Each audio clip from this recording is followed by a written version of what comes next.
Okay, so in this talk, first I'll be giving an introduction to the subject and then going through some individual studies that I found during my research.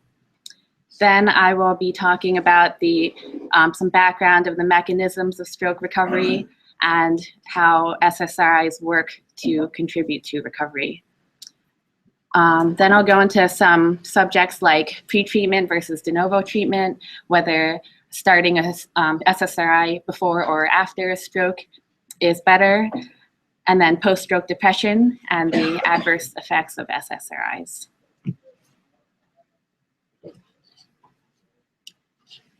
So 16 million people annually experience the first ever stroke.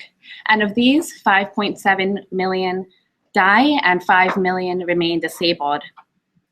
So stroke is a leading cause of serious long-term disability in adults, and it's the second leading cause of death worldwide. So far, early reperfusion has been the focus of a lot of the effort with the aim of treating the very acute stroke. Also, a lot of research has been done on primary or secondary prevention of stroke. But targeting different mechanisms has the potential to reduce disability in people who survive the first stroke. And plasticity is the brain's capacity to reorganize after the stroke.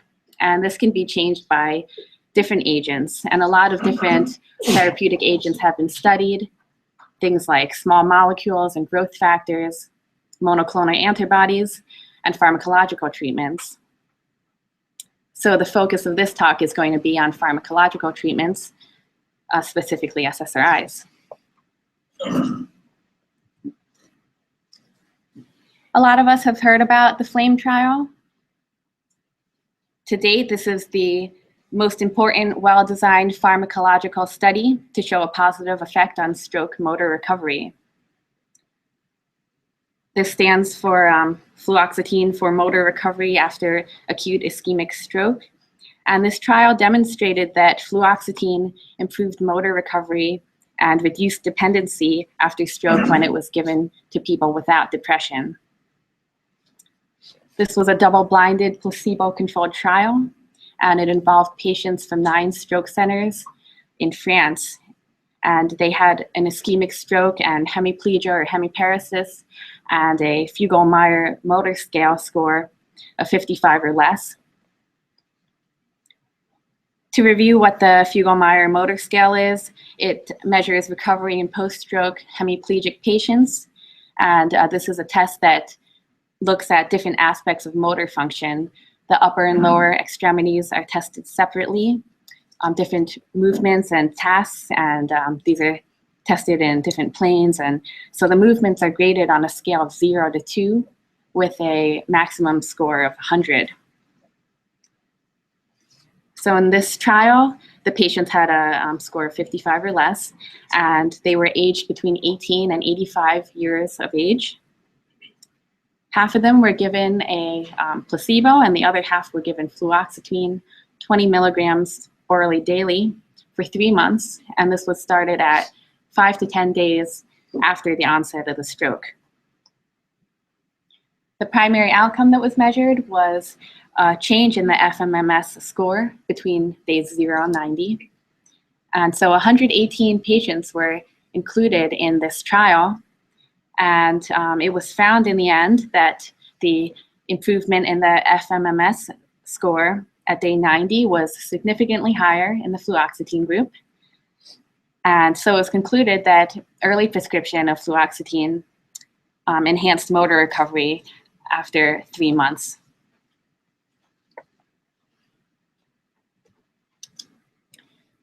So the FLAME trial is really considered the most important trial, but another one I found that was worth mentioning is this one by Mikami and his group.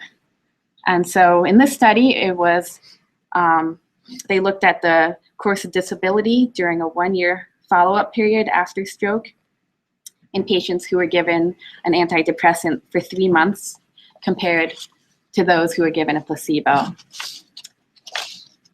So this involved 83 83 patients. They were in a double-blinded randomized study. These patients were given fluoxetine or nortriptyline or a placebo. And the results were adjusted for confounders, including age, the intensity of the rehab therapy, the baseline stroke severity, and the baseline Hamilton Depression Rating Scale. So in this study, it was found that giving nortriptyline and fluoxetine for 3 months significantly reduced disability from stroke over 1 year when compared to the patients who were given a placebo. So some limitations of this study included that the majority subjects were high school or college age, they were white and married, so there could have been some bias there, and also it was a small sample size, only 83 patients were involved. In this study, both the modified Rankin scale and the functional independence measure scores were used as a measurement of how the patients were doing, and both of these scores increased, but the FIM score did not increase statistically. So this might be explained by the fact that the Rankin scale, it's a more global measure of disability, whereas the FIM scale, it looks at specific elements of daily activities. So this next slide is just comparing the two scores. So as you can see in the Rankin score, it's more influenced by the demands of the environment that the patient is in. And the FIM score, this is graded for specific tasks and ADLs. So this could explain some difference between why one of the scores increased statistically and one of them didn't. But either way, both of them increased, and it was concluded that antidepressants can have numerous effects on neuronal function that is not related to depression.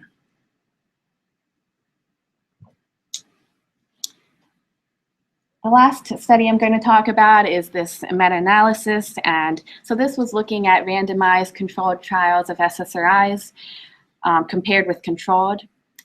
These were given within the first year of the stroke to determine the effect on dependency and disability. This included 52 completed trials with a total of 4,059 patients. Much of the literature was from China. At the end of the treatment, the patients who were given an SSRI were found to be less likely to be dependent, disabled, neurologically impaired, depressed, or anxious. Some caveats to these studies were that the favorable effects of SSRIs were actually more in the patients who were depressed. And so this could have been confounded by study quality, and the trials recruiting people with depression tended to have a higher risk of bias than the trials who were recruiting patients who didn't have depression at onset. So the participants who were allocated an SSRI were found to have a higher risk of bleeding and GI side effects and nausea, and I'll go more into the side effects of SSRIs later in this talk. In this meta-analysis, it was found that there was some kind of difference between what type of SSRI was given. For example, paroxetine was found to have a larger effect on neurological deficits compared to other SSRIs. But again, this could be confounded by biases in these studies. Most of these trials were small, and a lot of times there was patchy outcome reporting of that other than depression, and only 8 of the trials followed up on patients after completion of the trials. After completion of the treatment, I mean. And also, it mostly included patients that were aged between 60 and 70 years old who were able to consent for themselves. So SSRIs might have a different effect in patients who have aphasia or cognitive impairment that wasn't compared. So obviously some better studies are needed, but this is an example of some that I ran across in my studies. And it shows that SSRIs do have some beneficial effect on stroke recovery. So I'm going to talk about how SSRIs actually contribute to the recovery, but first I'm going to give some background on stroke recovery itself. So the timing of treatment after stroke is important. The treatment target differs at the acute stage of the stroke as compared to the chronic stage. So there are different cellular processes that play a role in the final outcome, and this is dependent on the time that's elapsed after the stroke onset. And these processes include things like metabolic and genetic and inflammatory processes. So early reperfusion techniques, things like TPA and thrombectomies, aim at limiting damage and reversing the cellular dysfunction. And this can be detrimental. Reperfusion can affect the neurovascular unit and includes things like the formation of free radicals and vasogenic edema, blood-brain barrier leakage, leukocyte infiltration, and the activation of microglia. Immediately after the stroke, there is cellular dysfunction that can affect the penumbra, and this includes things like selective neuronal death and metabolic depression, inflammation, blood-brain barrier leakage, and axonal growth inhibition. And then afterwards, you get things like secondary expansion of the infarction and programmed apoptosis, neurovascularization, the release of growth factors and neurotoxic chemicals, stem cell migration, circuit remodeling, and reorganization of the neural networks, which contributes to recovery. So neuroplasticity is defined as the ability to adapt neuronal functions and connections at the molecular, cellular, or functional level. Neuroplasticity can be divided into two groups.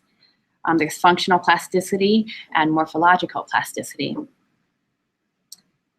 So functional plasticity is talking about things like altered neuronal connections, excitability, and synaptic efficacy.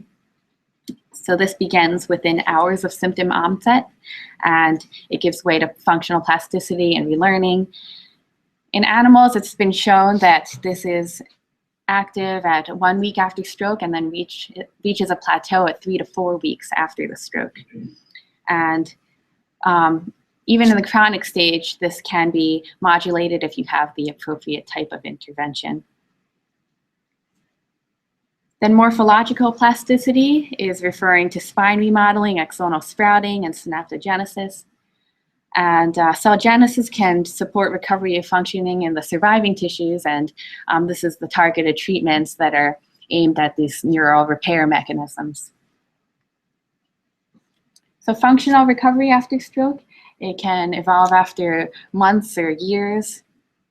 And this involves the restoration of the lost functions and acquiring new behaviors to circumvent these lost functions rather than actually regaining the functions that were lost. And this is the idea behind plasticity.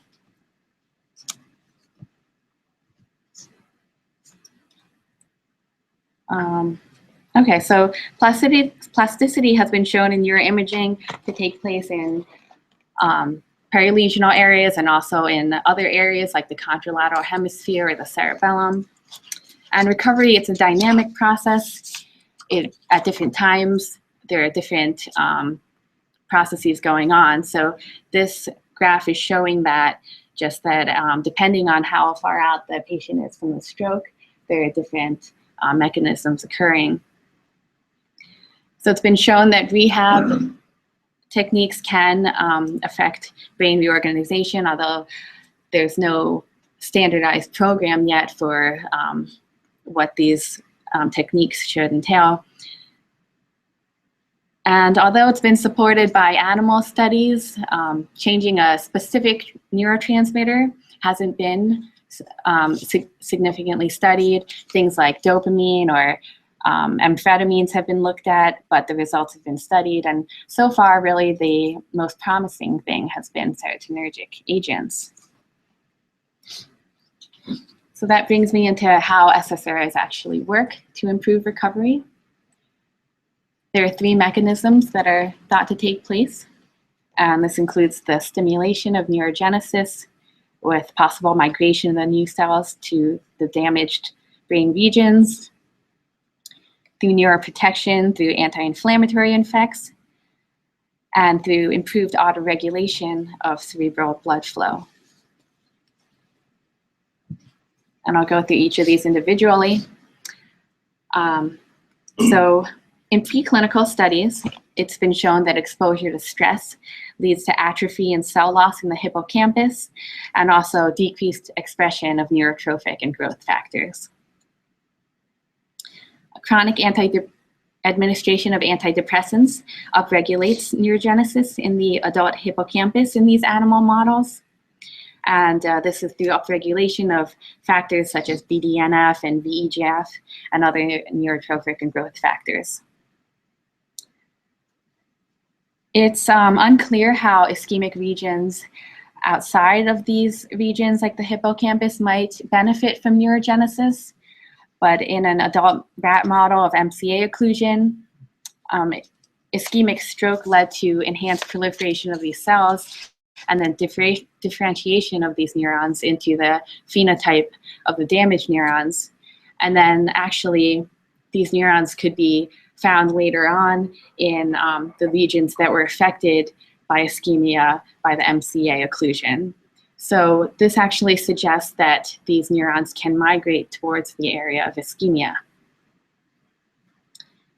It was shown that in adult rats, giving fluoxetine increased the quantity of these dividing hippocampal cells.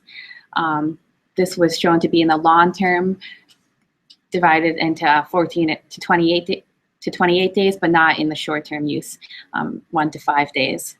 So this shows that chronic administration of SSRIs, it might be superior to short-term administration in reducing ischemic brain damage. And this makes sense because, as we know, in SSRIs given in depression, it can take a while, a few weeks, to show some effect. And this matches that in that after stroke, it can take some time to show some effect for recovery.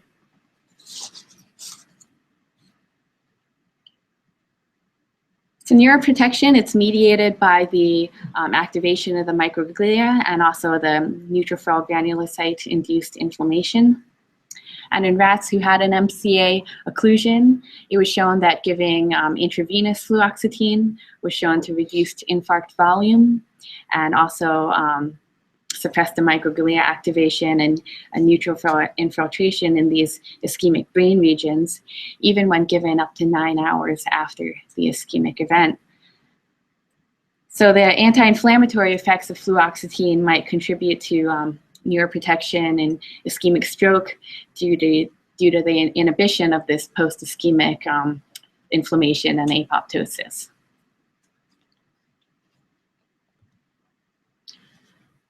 So serotonin is known to be a vasoactive amine, and so SSRIs actually vasoconstrict the large cerebral arteries, and they vasodilate the smaller cerebral arteries.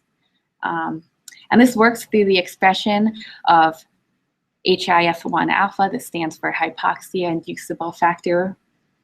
And so HIF-1 alpha, it's regulated by the oxygen concentration in the cells, and this represents a new therapeutic target. HIF-1 alpha gene therapy or treatment with HIF-1 activity inducers can provide protection against ischemia-induced cell death.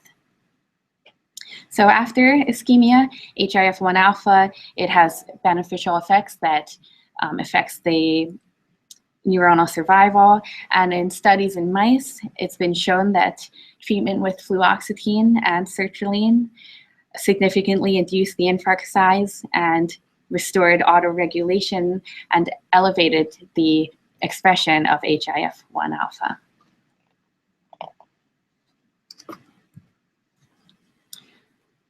So now that I've talked about the mechanisms of how SSRIs work, I'm going to go into some other subjects that came across in my studies.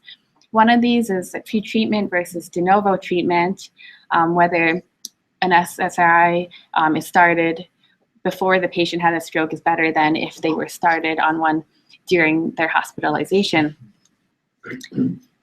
So in this study, it was there was an analysis in acute ischemic stroke patients comparing patients who were already receiving fluoxetine, citalopram, or escitalopram to those who were started on an SSRI de novo. And this involved 239 patients. 51 were already on an SSRI, and 188 of them were newly started on an SSRI during their hospital stay. It was found that pretreatment with an SSRI was associated with a favorable functional outcome at discharge, and this was defined as a modified Rankin scale score of 2 or less and early improved clinical recovery. So this suggests that treatment with SSRI before the stroke can improve clinical outcomes in the early stages of acute ischemic stroke, and that prolonged SSRI treatment is better than starting an SSRI post-stroke. So this might be relevant to those patients who you have that are that have cardiovascular disease and maybe some mild depression you're considering starting an SSRI on, and this is just another reason that that might be done.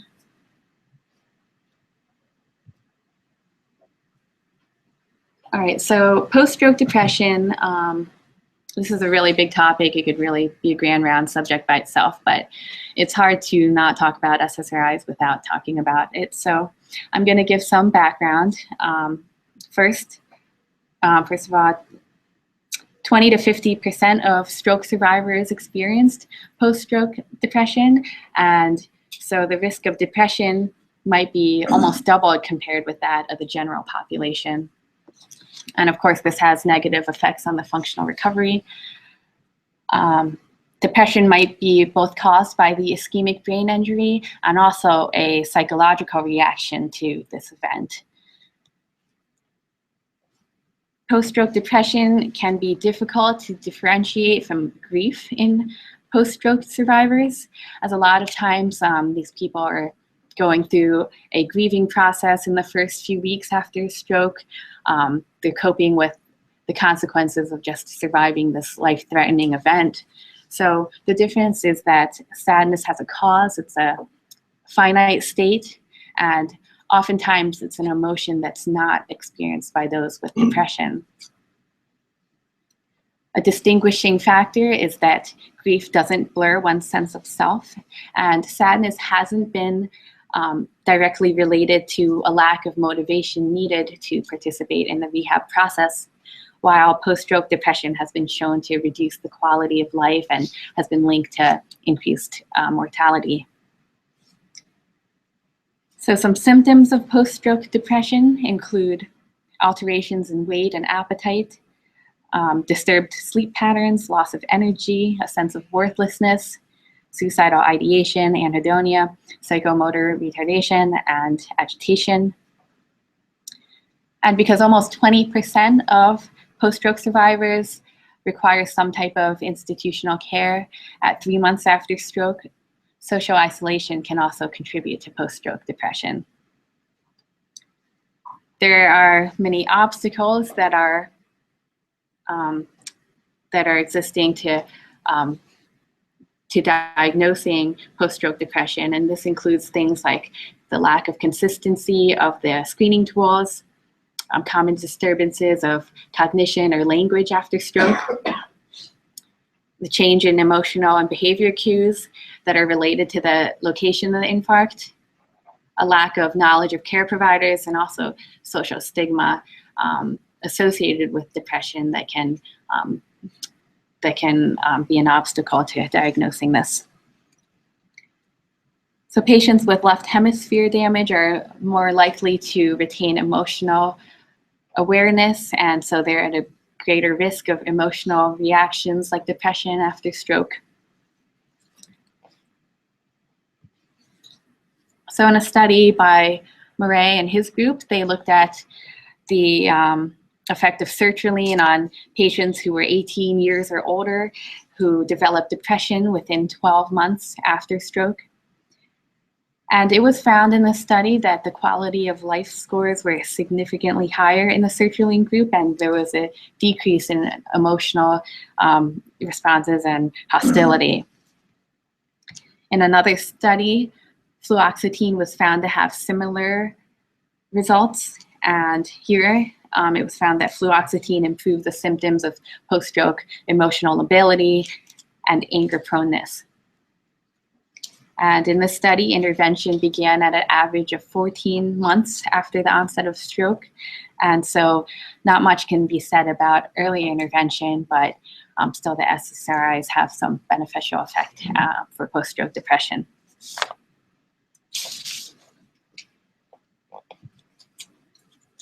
So some common side effects of SSRIs include nausea, mild headache, decreased libido, and also hyponatremia can be seen through SIADH. And SSRIs are known to increase the risk of bleeding. This is through platelet inhibition, and this includes things from mild bruising to GI bleeding, especially since a lot of times patients are started on antiplatelet agents like aspirin or Plavix or other blood thinners. But it's actually, SSRIs have not been shown to increase the risk of hemorrhagic stroke. Fluoxetine in particular, it inhibits the enzyme cytochrome P450, and so since Plavix works through the same enzyme, it's just something to be mindful of when both are prescribed.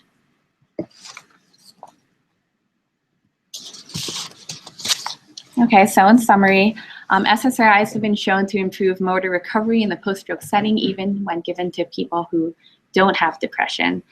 And so this is thought to be through the mechanisms of neurogenesis, neuroprotection, and autoregulation of blood flow. So this is a different non-vascular neuronal target that's different from this classical idea of arterial recanalization after stroke and reperfusion in the first few hours after ischemic stroke. And so some benefits of this is that it concerns all patients regardless of a limited time window, and there's no need for major facilities for SSRIs to be given, like in TPA or thrombectomies. You need a ICU or a dedicated angiography suite and lots of money to buy these drugs. And so patients from all over the world can benefit from the use of SSRIs. Also, the cost is far lower than other treatment options. And since SSRIs have been around for a while and are not new unknown drugs, the side effects are well known at this point. Some areas for future research include more specific timing of the therapy and how long the treatment should be for. Also, specific dosing hasn't been compared, even in good studies like the FLAME trial. Different doses haven't been compared head-to-head, so that could be useful. Also, contraindications to therapy should be better outlined, and further studies on comparing specific SSRIs to each other should be done. All right, so that's the end of my talk. I just wanted to say thanks to Dr. Gershkopf for being my advisor, and thanks to Tri for bringing us breakfast today.